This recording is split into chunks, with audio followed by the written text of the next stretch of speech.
Hi hello അസ്സലാമലൈക്കും. പുതിയൊരു വീഡിയോയിലേക്ക് എല്ലാവർക്കും സ്വാഗതം. ഇന്നത്തെ റെസിപ്പി ബെറാത്ത് രാവിൻ്റെ കുറച്ച് വിശേഷങ്ങളാണ്. ഞങ്ങളുടെ ബെറാത്ത് രാവ് എങ്ങനെയായിരുന്നു എന്നതാണ് കാണിച്ചു തരാൻ പോകുന്നത്. പിന്നെ ആദ്യമേ തന്നെ പത്തിരിക്കുള്ള പൊടി വാട്ടണേണ്. പിന്നെ നിങ്ങളൊക്കെ ഇതേപോലെയൊക്കെ എന്തൊക്കെ ഉണ്ടാക്കി ബെറാത്ത് രാവൊക്കെ ആഘോഷിച്ചാൽ നല്ലതുപോലെയൊക്കെ എങ്ങനെയൊക്കെയാണെന്ന് കമൻറ്റ് ചെയ്യണം കേട്ടോ. ഞങ്ങൾ പത്തിരിയും പിന്നെ ചിക്കൻ കറി ഉണ്ടാക്കും, പിന്നെ കറി കാച്ചും. ഞങ്ങളുടെ ഇവിടെയൊക്കെ അങ്ങനെ തന്നെയാണ്. ബെറാത്ത് രാവിന് എല്ലാവരും പിറ്റേ ദിവസം നോമ്പിന് വേറെ ഉണ്ടാക്കും. ബെറാത്ത് രാവിന് ഇതുപോലെയൊക്കെ തന്നെ പത്തിരി ഇറച്ചിയൊക്കെ ഉണ്ടാക്കും. പിന്നെ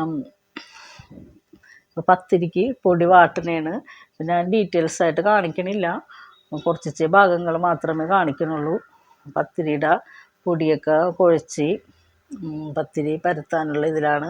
പിന്നെ പത്തിരി എല്ലാം പരത്തി വെച്ചിട്ടുണ്ട് കേട്ടോ.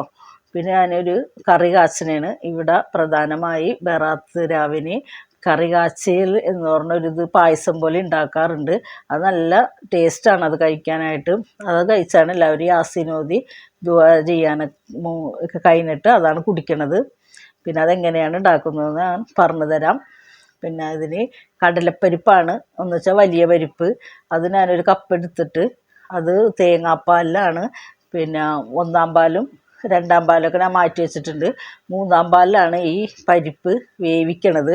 പരിപ്പ് കുക്കറിലിട്ട് വേവിച്ച് കഴിഞ്ഞാൽ പെട്ടെന്ന് നല്ലോണം വെന്ത് ഉടഞ്ഞു പോകും. ഉടഞ്ഞു പോകണ്ട, അതുകൊണ്ടാണ് ഈ പാത്രത്തിൽ തേങ്ങാപ്പാൽ വേവിക്കണത്. അത് വെന്ത് കഴിയുമ്പോഴേക്കും പിന്നെ അതിലേക്ക് കുറച്ച് രണ്ടാം പാലും കൂടെ ഞാൻ ഒഴിച്ചു കൊടുത്തിട്ടുണ്ട്.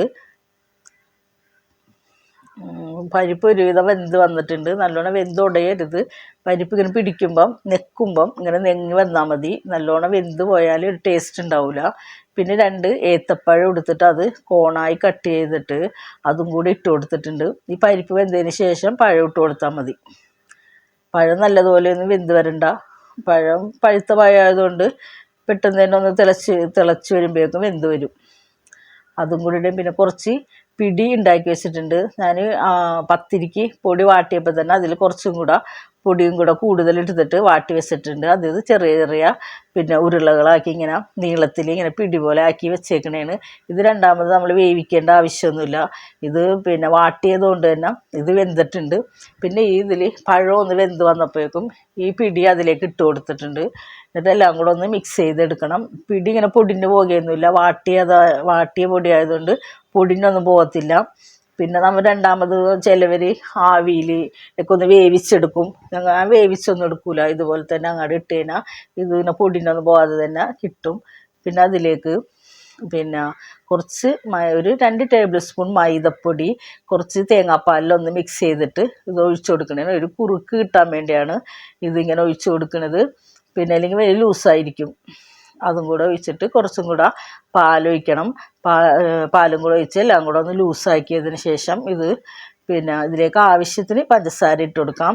പിന്നെ നമുക്ക് എത്രയാണോ മധുരം ആവശ്യം അതനുസരിച്ച്, ചിലർക്ക് മധുരം കുറവ് മതിയായിരിക്കും, ചിലർക്ക് കൂടുതൽ വേണമായിരിക്കും. അതെന്താണെന്ന് വെച്ചാൽ നമ്മുടെ ഇഷ്ടം പോലെ പഞ്ചസാര ഇട്ട് കൊടുക്കാം. എന്നിട്ട് എല്ലാം നല്ലതുപോലെ ഒന്ന് മിക്സ് ചെയ്തെടുക്കണം. ഇത് പെട്ടെന്നാകും. പരിപ്പ് വേകേണ്ട ഒരു താമസം മാത്രമേ ഉള്ളൂ. പിന്നെ എല്ലാം വെന്ത സാധനമായതുകൊണ്ട് പെട്ടെന്നാകും. പഴമൊക്കെ പഴുത്തതുകൊണ്ട് പെട്ടെന്ന് ആയിക്കോളും. ഇതിന് ഒരു അര ടീസ്പൂൺ പിന്നെ ഉപ്പ് പൊടിയും കൂടി ഇട്ട് കൊടുത്തിട്ടുണ്ട്. അത് മധുരം ഒന്ന് ബാലൻസ് ചെയ്യാൻ വേണ്ടി ഉപ്പ് പൊടിയും കൂടി ഇട്ട് കൊടുത്ത് എല്ലാം കൂടെ നല്ലതുപോലെ ഒന്ന് മിക്സ് ചെയ്തെടുക്കണം.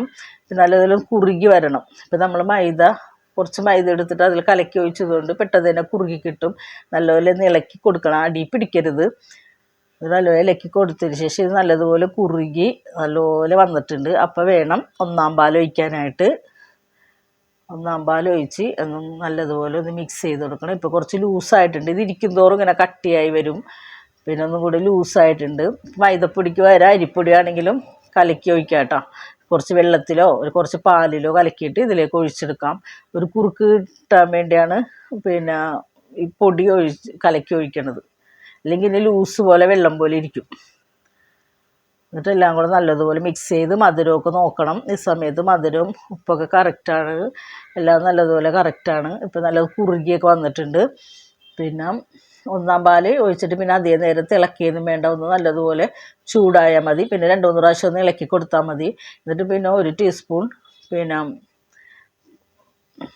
ഏലക്കാപ്പൊടിയാണ് ഇട്ട് കൊടുത്തേക്കണത്. ഏലക്കാപ്പൊടി ഉണ്ടെങ്കിൽ അത് ഇട്ട് കൊടുക്കാം, അല്ലെങ്കിൽ ഏലക്ക ഒന്ന് കുത്തിയിട്ടാണെങ്കിൽ ഇട്ട് കൊടുത്താൽ മതി. അതും ഇട്ട് കൊടുത്ത് 1 ടേബിൾ സ്പൂൺ നെയ്യ് ഒഴിച്ച് കൊടുത്തിട്ടുണ്ട്. ലാസ്റ്റാണ് നെയ്യ് ഒഴിക്കേണ്ടത്.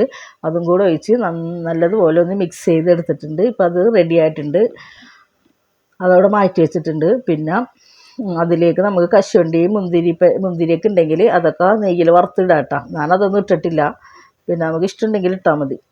പിന്നെ പത്തിരി ചൂടണേണ് നല്ലതുപോലെ. പിന്നെ പത്തിരിയൊക്കെ നല്ല നൈസായിട്ട് നല്ലോണം പൊങ്ങി വരുന്നുണ്ട്. നല്ല നൈസായ പത്തിരിയാണ്, നല്ല ടേസ്റ്റുള്ള നല്ലൊരു പത്തിരിയാണിത്. പിന്നെ പത്തിരിയൊക്കെ ചുട്ട് ആക്കി എടുക്കുന്നുണ്ട്.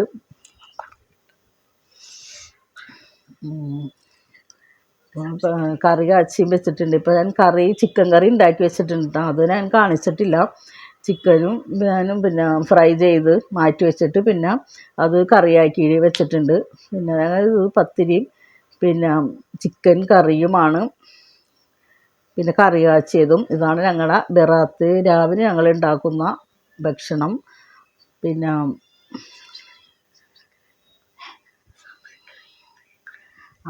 ഇത് കണ്ടുകൊണ്ടിരിക്കുമ്പോൾ തന്നെ എല്ലാവരും സബ്സ്ക്രൈബ് ചെയ്ത് സപ്പോർട്ട് ചെയ്യാനും ഷെയർ ചെയ്യാനും കമൻറ്റ് ചെയ്യാനും ഒന്നും മറക്കരുത് കേട്ടോ.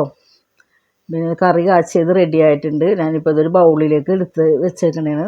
പിന്നെ നല്ല കുറുകിയൊക്കെ വന്നിട്ടുണ്ട്. നല്ല പഴമൊക്കെ നല്ലതുപോലെ വെന്ത്, പരിപ്പും വെന്ത്, പരിപ്പ് എല്ലാം കടിക്കാൻ കിട്ടണം. നല്ലോണം വെന്ത് പോയി കഴിഞ്ഞാൽ പിന്നെ ഇതിലേക്ക് ഇങ്ങനെ ഇതായി പോവും. അതുകൊണ്ട് നമ്മൾക്കിങ്ങനെ കടിക്കാൻ കിട്ടണ പാകത്തിൽ അത്രയും വേവിച്ചാൽ മതി. പരിപ്പ് പിന്നെ പിടിയും ഇട്ടിട്ടുണ്ട്. എല്ലാം കൂടെ നല്ലതുപോലെ വെന്ത് കുറുകി നല്ല ടേസ്റ്റുള്ളൊരു പായസമാണത്. എല്ലാവരും ഒന്ന് ഉണ്ടാക്കി നോക്കണം കേട്ടോ. പിന്നെ പത്തിരിയും കറിയും എല്ലാം കൂടെ റെഡി ആയിട്ടുണ്ട്. പിന്നെ ഞങ്ങളുടെ ബറാത്ത് രാവ് ഇങ്ങനെയൊക്കെ ആയിരുന്നു.